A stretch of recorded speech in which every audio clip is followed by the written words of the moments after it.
저는 여러분과 함께 시편 133편 1절에서부터 3절의 말씀을 가지고 함께 나눌 설교의 제목은 주님의 원하시는 꿈입니다. 여러분도 이제 아시는 분도 계시겠지만 저희가 단기 선교가 어느덧 3년 만에 다시 재개되었습니다. 내일 모레 화요일에 단기 선교팀이 출발하게 됩니다. 담임 목사님을 필두로 하여 53명이 함께 우리 카자흐스탄, 우즈베키스탄으로 떠나게 되는데요. 3년 동안 긴 기간 동안 코로나로 이후로 코로나의 확산으로 말미암아 외국으로 가지도 못했고 오지도 못했던 상황 가운데 놓였습니다. 하지만 하나님의 은혜로 주님의 선하심과 그리고 주님이 우리에게 베풀어 주신 복으로 말미암아 우리가 다시 그 땅을 밟을 수 있게 되었습니다. 이건 얼마나 놀라운 간증인가요? 그래서 이제 우리가 그 땅을 밟고 그 땅에서 놀라운 간증들이 분명히 있을 텐데, 하지만 떠나기 전 다시 한번 우리의 과거를 뒤돌아보기를 원합니다. 3년 동안 우리가 어떠한 시간을 거쳤습니까? 3년 동안 우리에게 놓였던 상황은 어떠했습니까? 코로나라는 사태가, 코로나 그 시기가 우리에게 어떠한 의미를 가지고 있습니까? 여러분은 각 개개인에게 코로나라는 그 기간 동안 어떠한 시기였고 어떠한 상태에 놓였으며 그것을 통해 무엇을 여러분이 배우셨고 공과를 얻으셨습니까? 한번 우리의 신앙생활을, 교회 생활을 바라봤을 때, 뒤돌아봤을 때 우리 코로나가 우리에게 어떠한 교훈을 줬는지 한번 여러분과 함께 나누기를 원합니다. 지난주 같은 경우에는 우리 교회에서 정도 행진이 있었습니다. 우리 푸뉴마 교구 같은 경우는 이 주일찬 예배 마치고 다 함께 풍선도 불고 같이 삼봉 중심상가까지 걸어가면서 풍선을 불면서 찬양하면서 주님이 살아계심을, 주님이 예수 그리스도가 우리의 주되심을 선포하는 시간을 가졌습니다. 한 1시간 15분 정도 우리가 걸었던 것 같아요. 근데 그 걷는 여정 가운데 한 청년이 저에게 다가와 이런 말을 했습니다. 목사님, 참 이렇게 하나됨 안에서 교회가 한 일을 같이 한다는 게 놀라운 일입니다 라고 말하는 거예요. 제가 무슨 말이냐, 그러니까 자기가 개인적으로 이렇게 풍선을 들고 한세 교회라는 로고를 든 풍선을 들고 다른 사람에게 이렇게 찬양을 하면서 걷는 것은 상상하지 못했을 거래요. 자기는 홀로 할 수 없을 거래요. 혼자 이렇게 걸어가면서 찬양을 하고 주 예수라고 외치고 한세교회 이름으로 이렇게 걸어가니까 자기가 이게 가능하지 홀로였으면 못했을 것이다. 하지만 이렇게 교회 차원에서 함께하니까 놀라운 힘이 있고 능력이 있고 정말로 간증고 참 은혜가 있다라는 이야기를 나눴습니다. 이렇게 교회 안에서 순종할 때, 교회 안에서 하나 될 때 이러한 축복을 누렸고 이러한 간증을 제가 듣게 되었습니다. 어떻게 보면 이것이 진정으로 하나님께서 원하신 교회의 모습이며 우리가 나아가야 될 방향인 줄로 믿습니다. 자, 그래서 그러면 이 교회라는 개념이, 교회라는 모습이 어떠한 모습이었는지 우리 한번 점검하기를 원합니다. 교회는 사도행전 2장에서부터 처음으로 등장하게 됩니다. 사도행전 2장에 처음에 초대교회 모습이 드러나게 되죠. 사도행전 2장 46절 47절 말씀을 제가 읽어드릴게요. 날마다 마음을 같이하여 성전에 모이기를 힘쓰고 집에서 떡을 떼며 기쁨과 순전한 마음으로 음식을 먹고 하나님을 찬미하며 또 온 백성의 칭송을 받으니 주께서 구원받는 사람들이 날마다 더하게 하시니라. 이 말씀은 많은 목사님들이 교회 부흥, 교회가 앞으로 나가야 될 방향으로 좀 더 집중되었지만, 저는 이 말씀을 통해서 무엇을 여러분께 나누고 싶냐면 바로 교회가 어떻게 형성되었는지에 대한 이야기를 나눌게요. 교회는 세 단계로 형성되었습니다. 첫 번째로 그들은 성도에서 모였습니다. 그리고 성도에서 모인 그 다음 단계는 각 집에서 그들은 모임을 가졌습니다. 그게 오늘날로 소그룹일 수도 있고 지역 모임일 수도 있죠. 그리고 그렇게 각 소그룹에서 지역 모임에서 가정 예배를 드렸을 때 그 한 사람 한 사람이 하나님께서 만나 주셨고 성령의 체험을 받게 되었습니다. 그리고 그렇게 성령이 그들 가운데 임했을 때 그 교회가 부흥되었다라고 성경에는 기록되어 있습니다. 이 세 가지 단계가 거쳐야 교회가 부흥이 되고 하나님이 그토록 원하신 교회의 모습이 나타나는데, 그중 가운데 우리는 일부만 좋아해요. 누구는 모이는 것만 좋아합니다. 하지만 지역 모임, 셀 모임 이런 것에선 관심 없는 사람이 있을 수도 있어요. 누구는 모이는 것은 별로 안 좋아하고 그냥 양육, 공감만 하고 싶어하는 사람들도 있을 수 있습니다. 하지만 그 단계가 하나하나 다 거치지 않고서는 결코 우리는 부흥을 체험할 수 없다는 것을 우리는 알아야 합니다. 그렇다면 코로나 시기 동안 우리는 무엇을 겪었습니까? 바로 그 두 단계가 철저하게 깨졌다는 것을 우리는 알아요. 코로나 시기 동안 우리는 모일 수가 없었습니다. 모든 공예배가 법적으로 근절되었죠. 드려줄 수 없었죠. 그래서 우리는 그거의 대체제인 온라인 예배를 드리긴 했죠. 하지만 우리 온 성도님들이 성전에서 모여서 예배 드린 것은 코로나 때문에 드리지 못했습니다. 각 가정에서 예배 드리는 것도 많이 파괴되었습니다. 옛날에는 지역 모임, 셀 모임 같이 교제도 나누고 또는 밖에서 같이 시간들 많이 보냈던 우리의 과거의 모습이 있었지만 코로나 이후로 그것이 모든 것이 어색해지고 이제는 너무 오랫동안 그런 것을 안 해보니까 만나는 것이 어색하고 그들과 함께 시간 보내는 것이 부담스럽게 생각하고 홀로 있고 싶은 그러한 모습까지 놓이게 되었습니다. 코로나가 이것을 우리에게 가지고 왔으며 우리는 그것에 적응하게 되었죠. 하지만 그것이 진정 코로나 때문인 것일까요? 코로나가 우리를 이렇게 만든 것일까요? 교회를 파괴시키고 교회를 부흥을 못하게 하며 교회가 나눠지기를 간절히 원하는 세력은 다름 아니라 사단입니다. 마귀입니다. 마귀가 가장 원하는 것은 사단이 가장 원하는 것은 교회가 모이지 않는 것입니다. 사단이 마귀가 가장 원하는 것은 소그룹이 소모임이 교회 가운데 이루어지는 것을 가장 싫어합니다. 사단이 가장 싫어하는 것은 한 사람 한 사람이 하나님을 만나 성령 충만을 받는 것을 그는 그토록 싫어합니다. 왜 그럴까요? 그것을 통하여 그의 세력이 무너지고 그가 설 곳이 이렇게 되면 그는 떠날 수밖에 없기 때문입니다.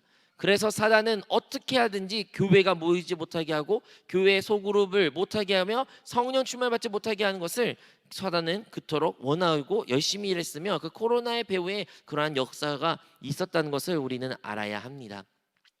여러분, 영화 중에 어벤져스 영화 같이 어떠한 영웅들이 많이 있을지라도 어떠한 절대적인 공동의 적이 있어가지고 1대1로 싸우면 결코 이기지 못하지만 모든 흔히 말하는 히로들이 함께 연합을 하면 그 악당을 이기는 그런 영화들이 참 많이 있습니다. 어벤져스도 있고요. 어벤져스뿐만 아니라 많은 영화들이 그러한 줄거리를 근거로 삼고 많이 이야기합니다. 그것처럼 어떠한 공동의 적이 있으면 그 적을 이기기 위해서는 똘똘 뭉쳐야 되고 연합돼야 되는데 과연 코로나 시기 동안 코로나 기간 동안 교회는 그랬습니까? 교회가 코로나라는 공동의 문제를 직면하였을 때 교회는 그 어벤져스의 영혼들이 똘똘 뭉친 것처럼 우리가 그렇게 똘똘 뭉쳐 그 코로나에 대한 대처를 온전히 했는지 한번 뒤돌아보기 원합니다. 교회는 그랬습니까? 교회는 과연 우리 한세교뿐만 아니라 한국교회는 똘똘 뭉쳐 그것을 행했습니까? 사실 우리가 뒤돌아보면 그러지 못했습니다. 한국교회 같은 경우에는 많은 사람들의 나눠짐이 있었고 진보와 보수의 이름하에 사람들의 서로의 생각을 받아들이지 않았으며 비판과 비난이 많이 있었던 것을 우리가 알 수 있습니다. 왜 그럴까요? 왜냐하면 사단이 그것을 간절히 원했기 때문이에요. 사단 같은 경우에는 우리의 연합을 파괴시키려고 부단한 많은 노력을 하고 있습니다. 그래서 코로나는 흔히 3차원적인 바이러스뿐만 아니라 코로나라는 질병으로 말미암아 영적인 바이러스가 교회 안에 가운데 퍼지게 되어서 그 바이러스로 말미암아 사람들이 다 흩어지고 개별적으로 독단적인 신앙생활하는 모습을 가지게 되었습니다. 이것은 우리 원수 사단이 그토록 원하는 모습이며 그 모습이 현재 우리 가운데 나타나고 있는 것입니다. 이것이 교회 성장을 방해합니다. 왜 나의 교구 가운데, 왜 나의 지역 가운데, 왜 우리 한색교회 가운데, 왜 하나님 교회 가운데 부흥이 없을까요? 하나님이 그토록 원하나 살아계신 하나님인데 그 살아계신 하나님을 내가 믿는데 어찌하여 이 세상은 아직도 하나님을 알지 못하고 왜 우리 교회는 부흥이 없을까요? 왜냐하면 사단이 그것을 못하게 막고 있으며 우리는 그 사단의 계략에 동조하고 있기 때문입니다. 하나님은 우리 교회가 연합하여 한몸 되어 하나님을 섬기는 것을 그토록 바라시고 원하십니다. 오늘 어떤 본문의 말씀이 그 말씀이에요. 시편 133편 1편의 3절이 뭡니까? 보라, 형제가 연합하여 동거하며 어찌 그리 선하고 아름다운지요 라고 말합니다. 하지만 그 다음 구절이 더 중요해요. 머리에 있는 보배로운 기름이 수염 곧 아론의 수염에 흘러서 그의 옷깃까지 내림과 같고 라고 나와 있습니다. 여기서 나오는 그 아론의 기름 부음이란 것은 머리서부터 기름을 부어서 그 기름이 머리에만 남는 것이 아니라 어디까지 쭉 내려온다는 것이에요. 아론이 입었던 옷깃 그 마지막 순간까지 다 적셔져 있다는 것이에요. 교회는 뭡니까? 교회는 그리스도의 몸입니다. 교회의 머리는 그리스도이십니다. 그래서 우리가 그리스도에 붙잡혀 있기만 한다면 우리는 그리스도가 받는 그 놀라운 축복들을 그 기름 부으심을 교회를 통해서 받을 수 있는 것입니다. 이처럼 우리가 교회 안에 있고 교회에 소속되어 있으며 교회의 한 몸 한 지체가 되었을 때 우리는 그 복을 누릴 수 있게 되는 것입니다. 성경에는 혈루병 여인에 대한 이야기가 나옵니다. 신약에 나오지요. 예수님께 내가 예수님의 옷자락을 만지기만 한다면 나의 정말 오랫동안 고생했던 혈루병이 나을 것이다. 그 간절한 믿음으로 예수님의 옷자락을 만졌을 때 그 여인은 곧바로 치유함을 받았습니다. 이처럼 우리 또한 우리가 놓인 수많은 문제가 있을지라도 우리가 예수님의 그 옷자락을 만지면 우리는 그 응답을 받고 치유를 받으며 우리의 인생 가운데 해답을 얻게 되는 줄로 믿습니다. 그럼 그 옷자락이 무엇입니까? 예수님의 그 몸에 걸쳐있는 그 옷자락은 어디에 있는 것입니까? 그 몸은 어디에 있는 겁니까? 바로 교회에 있습니다. 교회에 있습니다. 교회가 바로 그리스도의 몸이요, 예수 그리스도는 교회의 머리가 되신다는 것을 우리는 머리로만 한 것이 아니라 우리의 뼛속까지, 우리 가장 깊숙까지 그것을 새기며 마음에 묵상해야 될 줄로 믿습니다. 오늘날도 하나님은 그리스도를 통하여 기름 부으십니다. 그리스도의 그 머리를 통하여 그의 몸에 기름을 부어주고 계시며 하나님의 놀라운 축복 또한 그리스도를 통하여 이 교회 가운데 몸에 부어지고 계십니다. 그래서 우리는 그 한 몸됨을 반드시 보아야 되며 그것을 힘써 지켜야 될 줄로 믿습니다. 팬데믹 상태로 말미암아 교회 가운데 세 단계의 공격이 있었습니다. 근데 이 세 단계의 공격은 바로 연합의 세 단계랑 너무나도 맞서 있는 거예요. 자, 첫 번째로 보겠습니다. 교회가 연합되기 위해서, 교회가 하나 되기 위해서 무엇이 필요할까요? 첫 번째, 모여야 됩니다.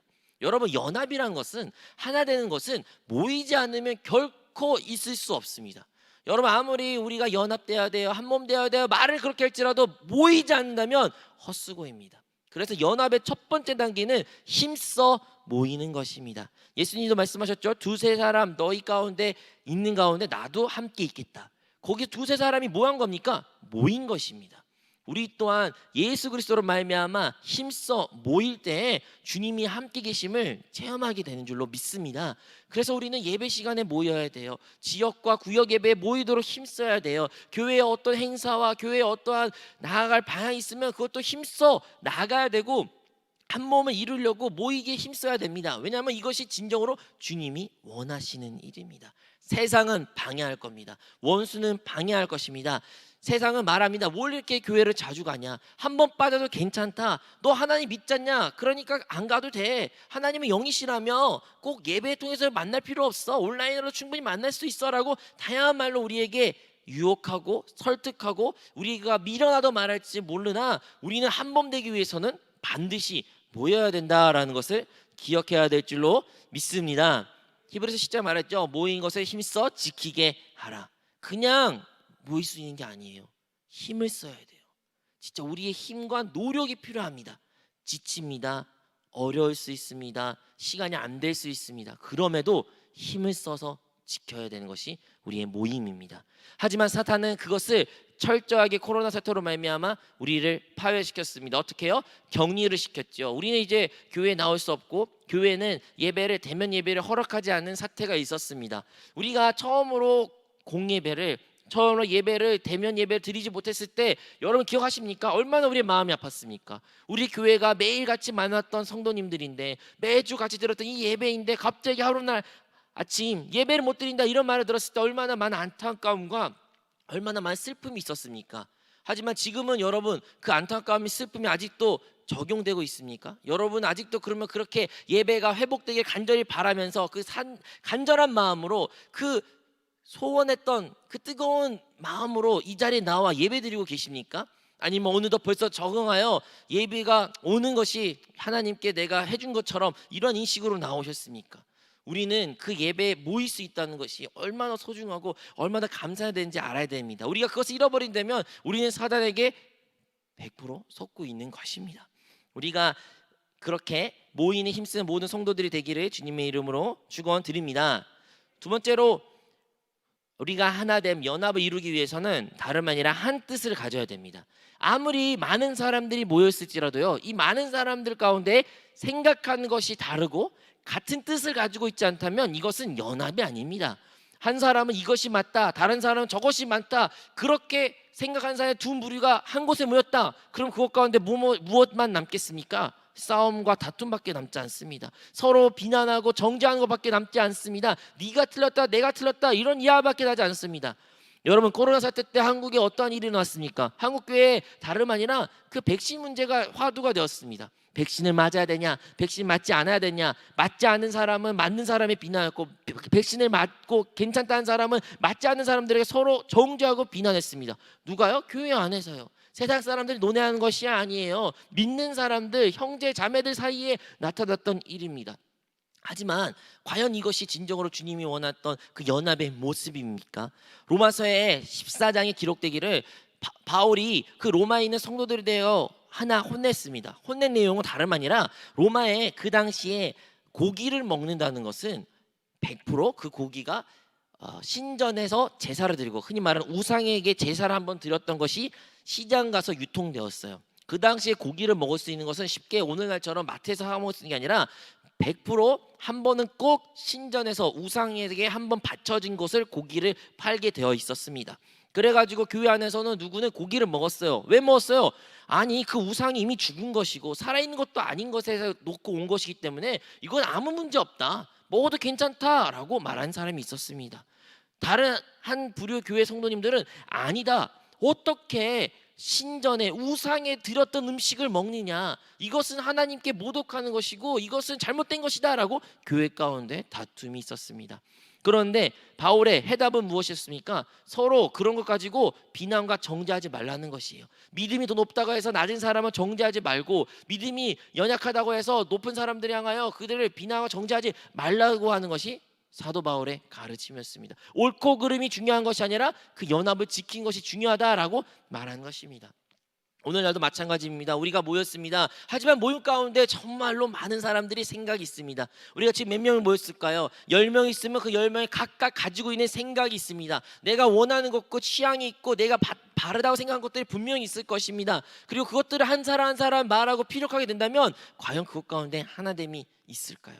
다들 자기가 보기에 생각기에 좋은 선한 뜻을 이루게 되는 것입니다.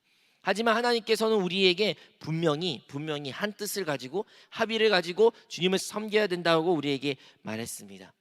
여러분, 우리 코로나가 백신으로 말미암아 교회를 나누었던 것처럼 그 백신이 아니어도 오늘날에도 우리 공동체 가운데 우리를 나누는 문제는 무엇입니까? 그것이 그 사람의 믿음이 없음을, 아니 믿음이 이상함을 서로 비난하고 정죄하는 것으로 서로 비판하고 정죄하며 그들과 하나 되지 못하는 것입니까? 그것은 결코 주님이 원하시는 모습이 아니라는 것을 기억해야 될 줄로 믿습니다. 자, 교회가 연합되기 위해서 첫 번째 단계 뭐라 했죠? 모여야 되고요. 두 번째 단계 뭐라 했죠? 한 뜻을 가져야 돼요. 한 뜻, 한 마음을 가져야 됩니다. 마지막, 교회가 연합되고 한 몸이 되기 위해서는 헌신이 필요합니다. 여러분, 교회가 하나 되기 위해서는 누군가의 헌신이 반드시 필요합니다. 우리의 몸이 있습니다. 이 몸이 아름답게 지체로 움직이지만 사실 이 몸이 각자 자기 하는 일에 최선을 다하고 있습니다. 만약에 내 일에 헌신하지 않고 최선을 다하지 않는다면 우리 흔히 그 몸이 병들었다, 어디가 좋지 않다라고 말해요. 그 폐가 자기의 그 열심히 온 몸을 위해서 헌신하면서 폐의 역할을 감당해야 되는데 이 폐가 헌신하고 싶지 않아, 난 왜 해, 나만 그냥 쉴래, 이렇게 되면 온몸이 아픈 겁니다. 뭐 폐만 그럴까요? 다리가 자기 기능 안 해도 온몸이 고생하는 겁니다. 콩팥도 그렇고 모든 기능 하나하나가 그러하는 겁니다. 마찬가지로 교회 안에서 하나됨을 이루기 위해서, 한 몸 되기 위해서, 그 연합의 실체를 보기 위해서는 헌신이 반드시 필요합니다. 봉사가, 섬김이, 서로에 대한 사랑이 필요한 것입니다. 여러분, 만약에 다른 사람이 생각이 다르고 우리랑 뜻이 다르고 믿음이 다르고 믿음이 연약하여 그가 우리에게 잘못된 다른 생각을 가질지라도 우리에게 헌신이라는 것이, 우리에게 사랑과 봉사와 섬김이라는 것이 있다면 우리는 그를 품을 수 있게 되는 것입니다. 그 믿음이 없는 사람을 품을 수 있게 되는 것입니다. 그 사람을 정죄하고 비난하고 비판하기보다는 그를 위하여 기도하고 그가 돌이킬 수 있도록 우리가 도와줄 수 있는 것이 다름 아니라 헌신, 봉사, 섬김이라는 것입니다. 한 몸 되고 이래서 이것이 반드시 필요해요. 근데 코로나 사태로 인하여 어떠한 모습이 나타났습니까? 우리는 헌신자를 이제 찾기가 어렵습니다. 헌신에 대해서 말하지 않습니다.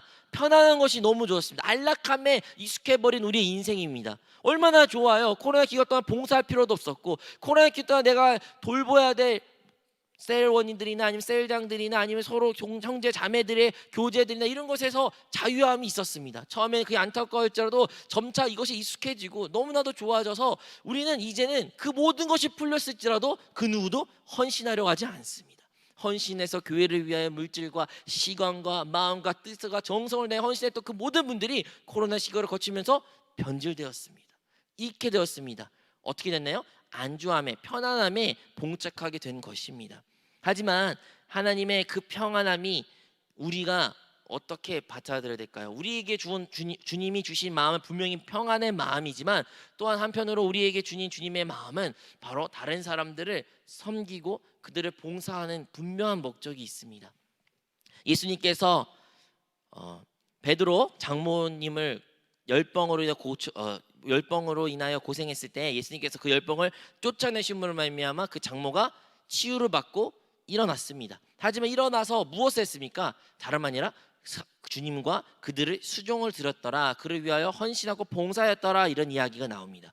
예수님의 수많은 기적 이후에 그 모든 체험 이후에 무엇을 하였습니까? 그들은 수종을 들거나 봉사를 하거나 그들을 따르거나 그들을 섬겼던 이야기들이 성경에 숱하게 나오고 있습니다. 우리의 기도 응답, 우리의 간절한 소원, 우리의 인생 왜 해결돼야 되고 왜 응답돼야 되며 왜 회복돼야 됩니까? 무엇을 위한 것입니까? 나의 잘 먹고 잘 살고 나의 영광을 위한 것입니까? 아니면 그로 말미암아 여러분이 주님께 헌신자가 되어 주님을 위하여 섬기기 위한 하나의 도구로 쓰임받기 위해서 여러분 그것을 구하시는 것입니까? 주님께서 반드시 그 헌신자를 지금도 찾고 계십니다. 한 사람의 그 헌신자를, 한 사람의 그 섬기를 봉사하는 마음을 주님은 지금도 찾고 계신 것을 기억해야 될 줄로 믿습니다. 여러분, 주님께서 이제 요한복음에 보면 마지막 기도를 해요. 이제 마지막 유언의 기도를 하죠. 하나님께 드릴 수 있는 마지막 기도의 시간을 갖습니다. 이제 자기가 십자가에 달려 죽어야 되는 그 마지막 순간, 이제 죽기 전 마지막 드려야 하나님께 기도하는 기도, 그가 무엇을 위해 기도했을까요? 무엇을 위해 기도했을까요? 주님의 마지막 기도의 내용은 무엇이었을까요? 주님, 나에게 능력을 주세요. 주님, 저 제자들에게 능력을 주세요. 주님, 나에게 이것을 이길 수 있는, 해결할 수 있는 힘을 주세요. 이런 기도를 주님이 했나요? 주님이 제자들이 지혜롭게 되고 제자들이 충성사가 되고 제자들이 이런 것을 위해서 주님이 기도했나요? 아니요. 주님께서 기도하신 것은 그 마지막 순간에 자기가 이제 십자가에 달려 죽어야 되지만 그 죽음 직전 마지막 그가 드렸던 기도는 다름 아니라 제자들의 하나됨입니다. 주님, 하나님 아버지, 아버지가 내 안에, 내가 아버지 안에 있는 이 하나됨이 저들 가운데 이루게 하여 주시옵소서. 저들이 내 안에, 내가 저들의 안에 있음을 저들이 깨닫게 하여 주시옵소서. 주님은 간절히 제자들의 하나됨을 위하여 기도하셨고, 그 기도가 땀이 핏방울이 바꿀 때까지 간절히 기도하셨어요. 무엇을 위해? 하나됨을 위해. 저 하나됨을 원해. 저 제자들 아직도 자기가 왕이 되려고, 자기가 높은 지위 얻으려고, 자기가 잘났던 거 자랑하려고 다른 사람을 비난 정죄하는 그 제자들, 저 제자들의 모습을 바라보시면서 주님이 기도한 것은 하나님, 저들이 하나 되게 하여 주시옵소서. 근데 왜 하나 되는 게 중요한 걸까요? 그것은 저들이 하나 될 때에 세상이 하나님의 살아계심을 보기 때문이에요. 여러분, 우리는 전도를 해야 됩니다. 우리 전도 행진을 했죠. 전도 행진하면서 사람들에게 예수 믿으세요. 예수님은 주이십니다. 할렐루야. 이렇게 말했어요. 전도 행진이니까 전도를 했죠. 근데 진짜 전도는 무엇입니까? 물론 개별로 가가지고 예수 믿으세요 전도할 수도 있지만 하나님께서 말씀하신 세상 사람들이 하나님을 알게 하는 방법은 딱 하나, 바로 우리가 하나 될 때예요. 어쩌면 전도 행진이 왜 전도 행진입니까? 한세교회가 하나 되어 나아갔기 때문입니다. 세상 사람들이 놀랬을 거예요. 어떻게 저 사람들이 저렇게 하나 되고 나아갈 수 있지? 어떻게 저렇게 기관이나 공동체가 있을 수 있지? 저게 바로 하나님이 살아계시면 세상 사람들이 알게 된 것처럼 우리가 우리 삶 가운데 전도, 믿음의 생활, 다른 사람들을 구원케 하고 다른 사람들 하나님을 알게 하는 방법은 바로 하나됨을 이루는 것입니다. 우리 모든 성도님들, 우리가 교회 안에, 지체 안에, 주님의 몸됨 안에 하나됨을 회복해야 된다면 우리가 가지고 있던 인생의 문제, 질병의 문제, 앞으로 진로의 문제, 다양한 여러분이 말할 수 없는 그 상황 가운데 놓였을지라도 주님께서는 그리스도 그 머리를 통하여 축복을 그리고 기름 부음 허락하신 것처럼 우리 모두가 그것을 다 누리며 회복되며 하나님을 누리며 살 수 있는 줄로 믿습니다. 우리 모두가 그러한 사람이 되기를 원합니다. 내일 모레 단기 선교가 떠납니다. 단기 선교도 어쩌면 이러한 의미로 떠나는 거예요. 사실 일주일한 기간 동안 그리고 도시별로 아니면 그 기간을 따지면 하루도 있지 않는 것에 방문하고 갑니다. 뭐 알마티에도 하루 있고 아스타네에서도 하루 있고 저기도 하루 있고 하루 있고 그 하루 있다고 해서 무엇이 달라질까요? 하루 있다고 해서 얼마나 복음이 선포되며 하루 있다고 해서 그것 가운데 믿지 않는 사람이 얼마나 회복될까요? 그런 관점에 보시면 전혀 이해가 되지 않습니다. 그런 선교는 선교라고 말할 수도 없겠죠. 근데 어떻게 우리는 이게 선교라고 말할 수 있는 것입니까? 왜냐하면 한세교회 한 이름 그리스도 예수 그리스도의 이름으로 하나 되어 한 교회가 한 몸을 지키고 그곳을 방문하기 때문에 그것 가운데 세상 사람들이 하나님의 살아계심을 보게 되는 것이에요. 그 어떤 누구도 세상 사람들은 이해하지 못합니다. 하지만 교회가 하나 될 때 그 하나됨을 통하여 세상 사람들은 하나님이 진짜 있나 보구나. 하나님이 진짜 살아계시기에 저들이 저렇게 하는 거구나라는 것을 깨닫게 되는 줄로 믿습니다. 우리 모두가 하나님의 몸된 이 교회의 하나됨을 이루는 성도가 되시기를 주님의 이름으로 축원드립니다.